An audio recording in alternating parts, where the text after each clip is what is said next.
আমাদের কি কোনো প্রেম ছিল? প্রেম ছিল না। প্রেম ছিল? প্রথম থেকেই আমি চাইতাম যে আমাদের বিয়ে হোক, আমাদের সম্পর্কটা অন্য 8-10টা সম্পর্কের মতো না হোক। আমাদের প্রথম কথা হয়েছিল 2019-এ, কথা না, মানে টেক্সটে কথা হয়েছিল।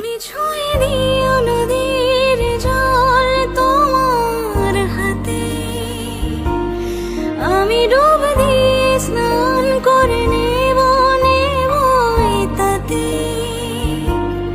একই চাঁদের আলো মাখবো দুজন গায়ে, তুমি ফুলের নূপুর পরো তোমার পায়ে। আমাদের 2019-এ ফার্স্ট কথা হয়েছিল। সেটা হচ্ছে রাত 3টায়। আমি আপনার একটা স্টোরিতে কমেন্ট করেছিলাম অ্যান্ড আপনি রিপ্লাই দিয়েছিলেন। তারপর তোমার রিয়াকশন কি ছিল?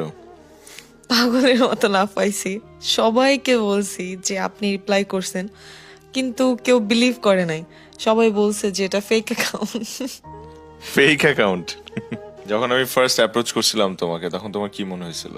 আমি আপনাকে একজন ফ্যান হিসেবে অনেক পছন্দ করতাম, কিন্তু সম্পর্কটা এরকমও হতে পারে এটা আমি আসলে কখনো ভাবি নাই। তো এর জন্য একটু কনফিউজ ছিলাম আমি শুরু থেকে। তারপর তুমি শিওর হলা কিভাবে?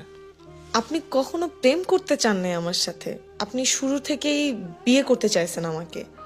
অ্যান্ড প্রথম দিন থেকে কবুল বলার দিন পর্যন্ত আপনি যেভাবে কনফিডেন্ট ছিলেন আমাকে নিয়ে, আমার ফ্যামিলির সামনে, সবার সামনে, তো দ্যাট মেড মি ফিল যে এই মানুষটা সারা জীবন আমাকে ভালোবাসবে, সারা জীবন আমাকে আগলে রাখবে।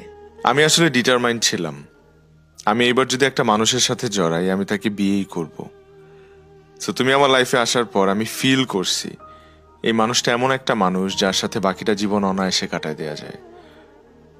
অবশ্যই আল্লাহর রহমত ছিল, এই কারণেই হয়তো আমি সবকিছু সৎ নিয়তে করতে পারছি, তোমার বাবা মার সামনে দাঁড়াতে পারছি, তোমাকে আমার করে চাইতে পারছি। আলহামদুলিল্লাহ।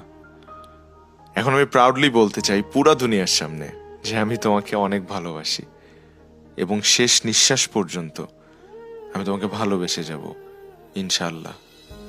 ইনশাআল্লাহ। I love you. I love you more.